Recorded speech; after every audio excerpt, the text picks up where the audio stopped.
Hey, salut à tous! Dans la vidéo précédente, nous avons mis en place notre système d'interaction pour ramasser nos armes. Puis, on a ajouté un bouclier, ce qui sera pratique pour notre système de blocage plus tard. Maintenant, on va ajouter une autre arme, une arme à deux mains.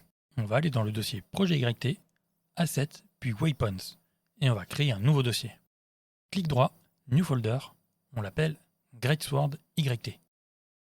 Dans ce dossier, on va glisser et déposer GS Projet YT qui se trouve dans le dossier Greatsword de l'archive qu'on a récupéré lors de l'épisode Création de l'arme. On clique sur Import, et voilà une belle Greatsword. Ensuite, dans le dossier Projet YT, Core, puis Enum, on va faire un clic droit, puis dans Blueprint, on choisit Énumération.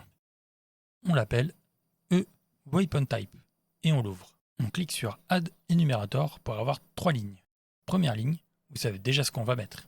Et oui, on écrit None. Deuxième ligne, on écrit Lightsword. Et troisième ligne, on écrit Greatsword. On sauvegarde et on peut quitter Weapon Type. On va maintenant dans notre dossier Projet YT, Core puis Actor, et on ouvre BP Weapon Base.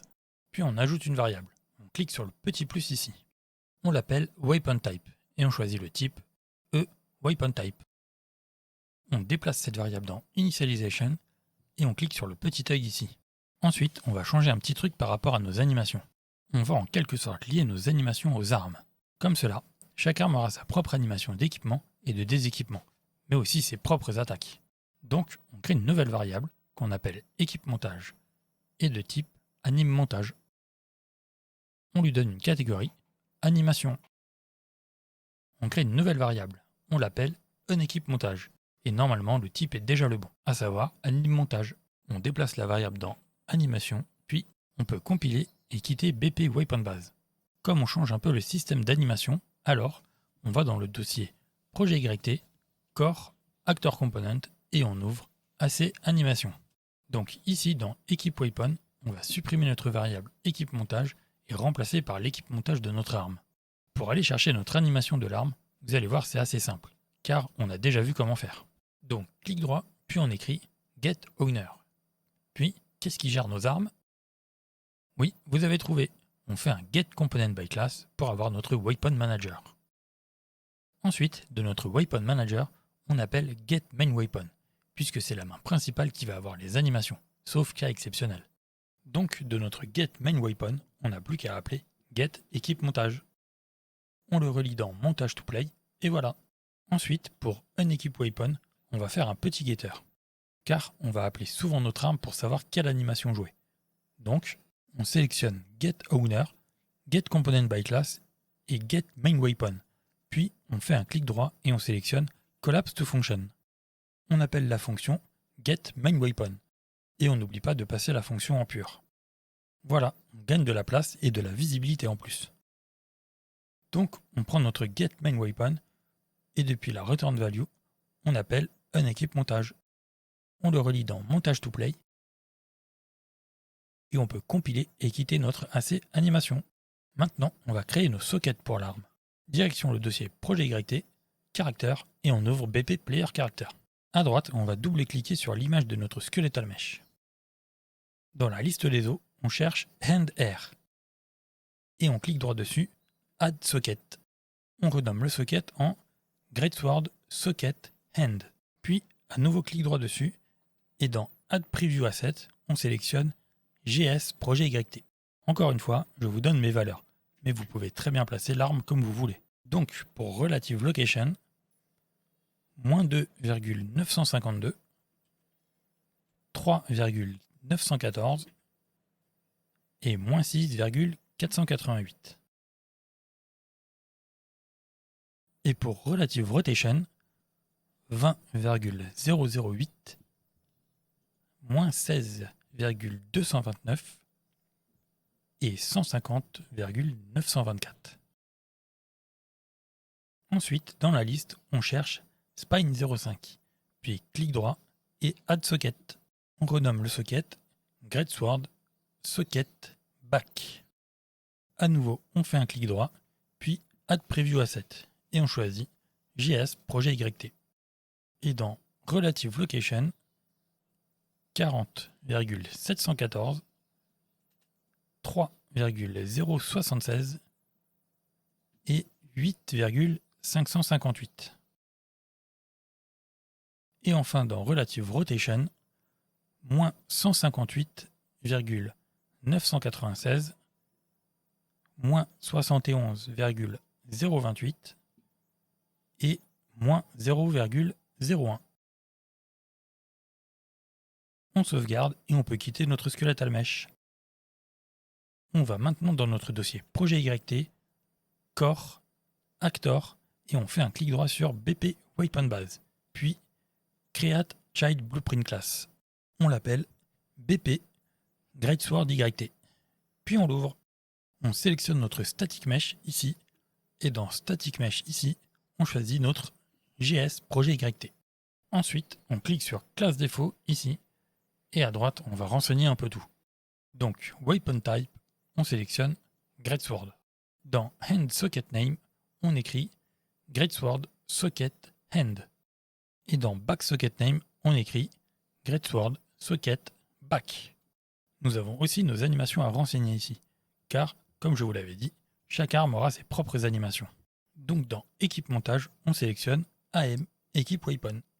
Et dans Unequip Montage, on sélectionne AM Unequip Weapon. On peut compiler et quitter notre BP Greatsword YT. On ouvre maintenant notre BP Sword YT, vu que nous avons ici aussi quelques renseignements à mettre. À savoir, Weapon Type, on sélectionne donc Lightsword. Et dans Equip Montage, on sélectionne AM Equip Weapon. Puis dans Unequip Montage, on sélectionne AM Unequip Weapon. On compile et on quitte BP Sword YT. Alors, j'ai remarqué que j'ai fait une toute petite erreur. Rien de grave, vous allez comprendre. Dans le dossier Projet YT, puis Asset, si comme moi vous avez le dossier Animation, eh bien, je me suis trompé d'endroit. Donc, on prend le dossier Animation et on le fait glisser dans Projet YT. On sélectionne Move Here. Quand vous déplacez des dossiers comme ceci dans Unreal, normalement, il ne devrait pas y avoir de problème, car le moteur va faire toutes les redirections automatiquement. Mais par mesure de précaution, on va faire un clic droit sur notre dossier Content, puis cliquer sur Update Redirector Référence. Si rien ne se passe, c'est que tout va pour le mieux. Sinon, Unreal va fixer les redirections de vos dossiers. Attention, cela ne veut pas dire que ça va corriger tous les problèmes de votre projet. Une fois que c'est fait, direction notre dossier Projet YT, Animation, puis Séquence. On fait un clic droit et dans Animation, puis Legacy, on sélectionne Blend Space 1D. On sélectionne SK Mannequin, puis on appelle ce Blend Space BS Lightsword. Puis on l'ouvre. Dans Asset Details, on va déplier Horizontal Axis et dans Name, on écrit Speed. Dans Minimum Axis Value, on laisse à 0 et dans Maximum Axis Value, on écrit 500. Ensuite, en bas à droite dans la liste, on va chercher l'animation à Idle. Et on la fait glisser dans l'espèce de timeline. Puis, on clique dessus pour afficher Speed, ici. Et on écrit 0. Ensuite, on va chercher à Run FWD. Et on place l'animation dans la barre, puis on met le speed à 500. Si vous maintenez CTRL enfoncé, vous allez voir que votre personnage va s'adapter à la vitesse. Plus vous êtes à gauche, et plus votre personnage sera en animation idle. Et plus vous êtes à droite, plus il sera en animation run. On va ensuite prendre l'animation à Walk FWD et la placer aussi dans la barre. On la sélectionne et on la met à 150 en speed. Et enfin, on va replacer une autre animation à Run FWD et la mettre à 250 en speed. On peut sauvegarder et quitter notre BS Lightsword. Maintenant, dans le dossier Animation, on sélectionne toutes les animations et on fait un clic droit. Dans Asset Action, on sélectionne Edit Selection in Property Matrix. À droite, on va déplier Route Motion et on coche Force Route Lock. Puis on sauvegarde.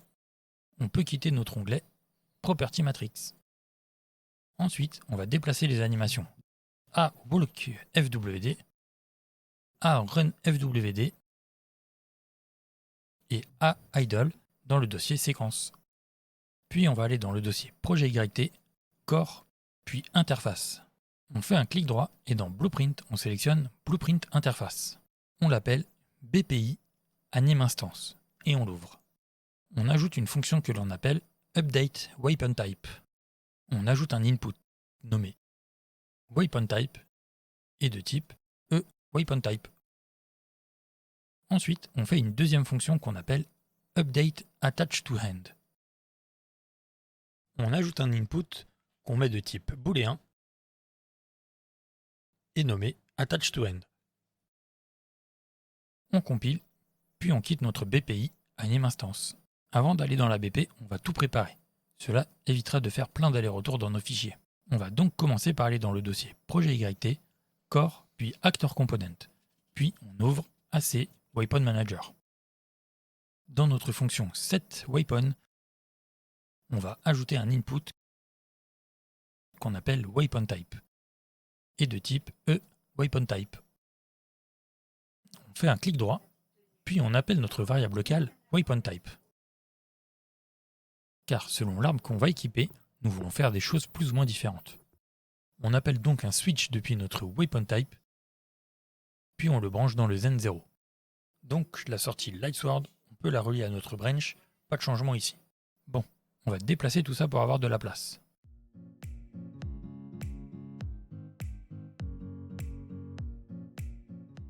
Voilà. Par contre, de la sortie de notre Greatsword, nous voulons que lorsqu'on ramasse une Greatsword, si nous avons une arme et ou un bouclier, alors les deux doivent être déséquipés, donc détruits aussi. Un node seulement va nous permettre de faire cela. On maintient S et on clique. On branche donc Greatsword dans le séquence, et de la sortie Zen 0, on va relier à Get Main Weapon, sans demander si notre arme est une Main Weapon ou non. Puis, du Zen 1, on relie directement au Get Second Weapon. Et voilà, donc si Main Weapon est valide, alors on déséquipe l'arme, puis on la détruit. Et pareil pour Second Weapon, si c'est valide, alors on la déséquipe, puis on la détruit. Ensuite, lorsqu'on équipe une arme principale, on va vouloir renseigner à notre Anime Blueprint quel type d'arme on vient d'équiper pour qu'il joue les bonnes animations. Donc, pour récupérer l'Anime Blueprint de notre personnage ici, nous avons besoin de son Skeletal Mesh. Ça tombe bien, souvenez-vous, on a fait une référence au caractère et au mesh dans le Begin Play. Donc, dans nos variables références, on prend notre mesh et on fait un get avec contrôle. Depuis notre mesh, on appelle get anime instance. Et voilà, ensuite, on va envoyer l'information du type d'arme. Et pour cela, on a créé une interface juste avant. Du coup, depuis la return value, on appelle update weapon type message. Puis, on fait un clic droit pour appeler notre variable locale weapon type et on la relie dans weapon type.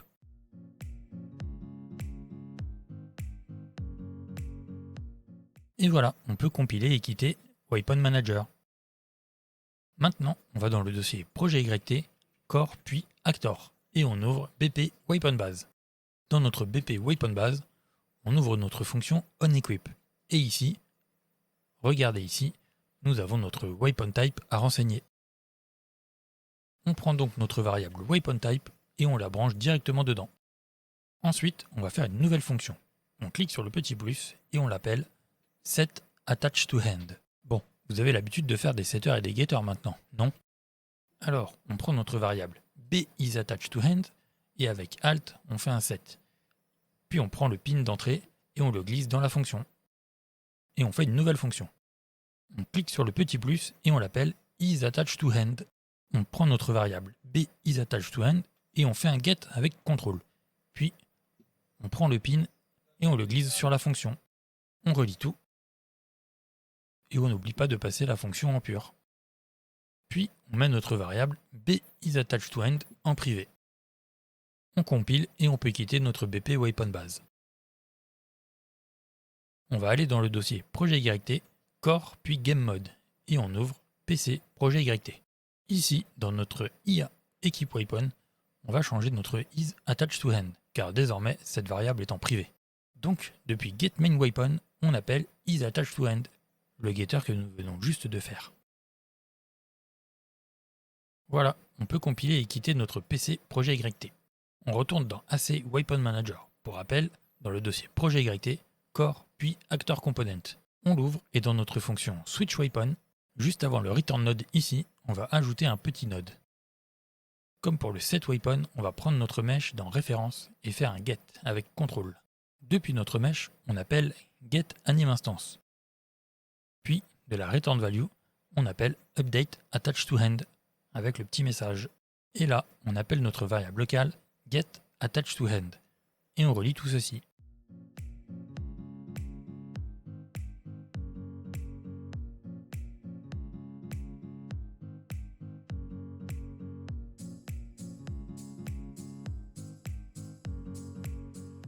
On compile et on voit que nous avons deux erreurs.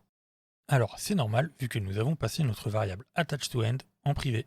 Aucun souci, depuis notre getMainWayPon, on appelle setAttachedToEnd. On maintient CTRL et on déplace le pin d'exécution comme ceci. Même chose avec la sortie. Et on peut supprimer la variable privée. On aligne et on met notre variable locale attachedToEnd dans notre setter. Même punition pour secondWayPon, on appelle setAttachedToEnd. Avec CTRL, on déplace le pin d'exécution et pareil pour la sortie. Même chose avec notre variable attachedToEnd, puis on supprime la variable privée. On aligne notre setter et on range un peu. On compile et on peut quitter notre Weapon Manager. On va attaquer la plus grosse partie de la vidéo. On va dans le dossier Projet YT, Caractère, et on ouvre notre BP Player Character. À droite, dans Animation, on va cliquer sur le petit dossier avec la loupe ici pour trouver notre ABP. On ouvre donc ABP Mani. Alors, dans un premier temps, on va aller dans Class Setting, ici. Et dans Implemented Interface, on clique sur Add et on écrit BPI et on sélectionne BPI AnimeInstance. On compile et dans Interface, ici, on va double-cliquer sur les deux fonctions. Depuis Event Update Waypoint Type, on clique droit sur Waypoint Type et on fait Promote to Variable. Même punition pour Event Update AttachedToEnd. On clique droit sur AttachedToEnd, puis Promote to Variable. Ensuite, on va dans l'AnimeGraph. Si vous n'avez pas l'onglet ouvert ici, vous pouvez y accéder en cliquant ici. Alors, pour une meilleure clarté, on va commencer par renommer la State Machine Locomotion, ici en Ground Locomotion. Même chose pour le cache, on le renomme en Ground Locomotion. Le cache pose, c'est un peu comme une variable. Là, par exemple, on sauvegarde la State Machine Ground Locomotion et on peut donc l'utiliser comme une variable avec toute sa logique. Ensuite, on renomme la State Machine MainState en Unarmed, qu'on utilise comme un état ou une stance. On renomme aussi le cache MainState en Unarmed, puis on va dans le State Machine Unarmed. On ouvre Locomotion et on vérifie que c'est bien Ground Locomotion qui est là. Si ce n'est pas le cas, faites un clic droit puis écrivez Ground Locomotion. On retourne un cran en arrière et on ouvre l'end ce coup-ci. Même chose, on vérifie que c'est bien Ground Locomotion. Et si vous n'avez pas Ground Locomotion ici, alors faites un clic droit puis Ground Locomotion. On peut retourner dans l'AnimeGraph et on va dupliquer Ground Locomotion. On sélectionne Ground Locomotion State Machine et le cache pose avec, puis on fait CTRL D. Si par hasard cela ne fonctionne pas, alors CTRL C puis CTRL V. Je sais que le CTRL D peut être capricieux et je ne sais pas pourquoi, hélas. Alors, on renomme le State Machine en LS Locomotion, LS pour Lightsword. Même chose pour le cache, on renomme en LS Locomotion, puis on ouvre LS Locomotion State Machine. Et dans Idle, on supprime Idle et dans la liste, on cherche Idle. On le glisse pour le brancher comme ceci. On retourne dans LS Locomotion comme ceci et on va dans Walk Run. Ici, on supprime BS Walk Run et dans la liste, on prend notre BS Lightsword. On relie le Grand Speed dans le Speed et la sortie dans Output Animation Pause. On peut retourner dans l'AnimeGraph. On fait un clic droit et on écrit Waypoint Type et on choisit Blend Pause Waypoint Type. De la sortie, on appelle Save et on la nomme Locomotion Type. Ensuite, on clique droit sur notre Blend Pose et tout en bas, on va cliquer sur Lightsword. On recommence, clic droit et on sélectionne Greatsword. Alors maintenant, nous avons plusieurs entrées. Depuis Défaut Pose, on appelle Unarmed. Comme cela, de base, notre personnage aura les animations comme s'il n'avait pas d'arme.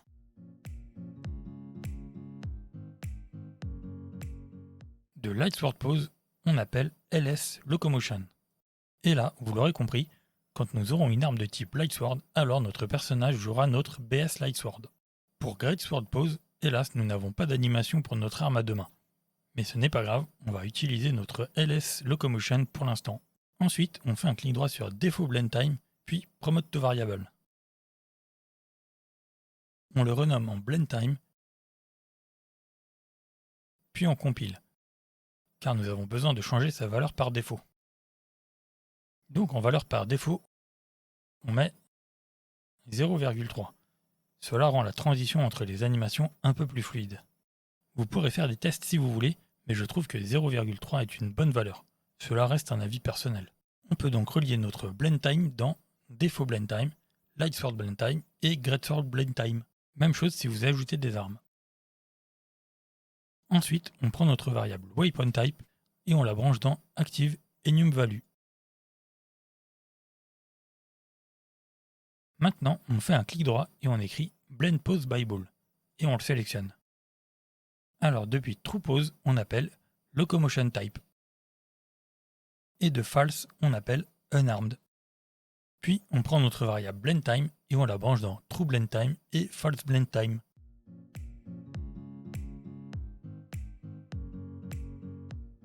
Ensuite, on prend notre variable Attach to End et on la branche dans Active Value. Donc, si nous avons notre arme attachée à la main du personnage, alors il jouera les animations liées au Waypoint Type. Depuis la sortie de notre Blend Pose by Ball, on fait un save et on l'appelle Final State. Pour finir, on va remplacer les caches du Layered Blend Pair Bone. On peut donc supprimer ces deux nodes et faire un clic droit et écrire Final State. On le branche dans Base Pose, puis clic droit et on appelle un autre Final State. On branche dans le slot Upper Body. Voilà. On peut compiler. Si vous avez une erreur qui dit qu'il y a un problème avec Jump to Fall Loop, on clique sur Sequence Player Jump. Puis on sélectionne Jump et à droite, on cherche Loop Animation et on décoche pour retirer la boucle. On compile, puis on retourne dans l'AnimGraph et on va commenter tout ça avant de quitter notre ABP. On sélectionne nos State Machines et on appuie sur C et on écrit State Storage. Puis on sélectionne Ground Locomotion et Unarmed, puis C et on écrit Unarmed State. Et enfin, on sélectionne LS Locomotion, on appuie sur C et on écrit Lightsword State.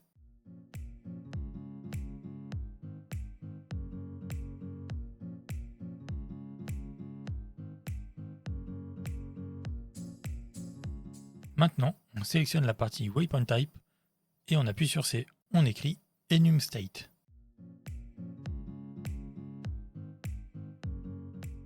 Ensuite, on sélectionne la partie du Blend Pose by Ball et on commente.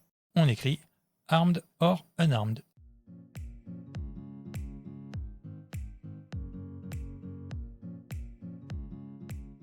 Et enfin, on sélectionne tout le reste, puis on appuie sur C, on écrit Final Output Pose.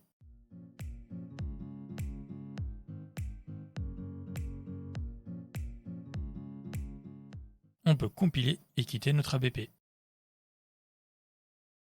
On va maintenant dans le dossier Projet YT, Core puis Actor.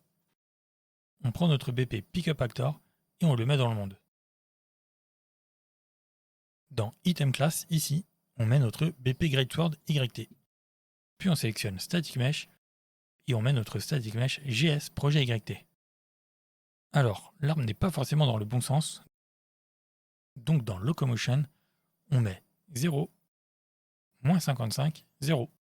Et dans Rotation, on met 0, 270, 90. Ça y est, on peut tester. On clique sur Play. Si on prend notre arme, on voit que notre personnage reste en animation Unarmed. Et si on appuie sur A pour dégainer, alors on passe bien en animation de l'arme. Et voilà, ce sera tout pour cette vidéo. Dans la prochaine vidéo, on va mettre en place notre système de combat. J'espère que ça vous aura plu. Si c'est le cas, abonnez-vous et lâchez un like. Si vous avez des questions, n'hésitez pas à les poser en commentaire. Et surtout, amusez-vous en programmant.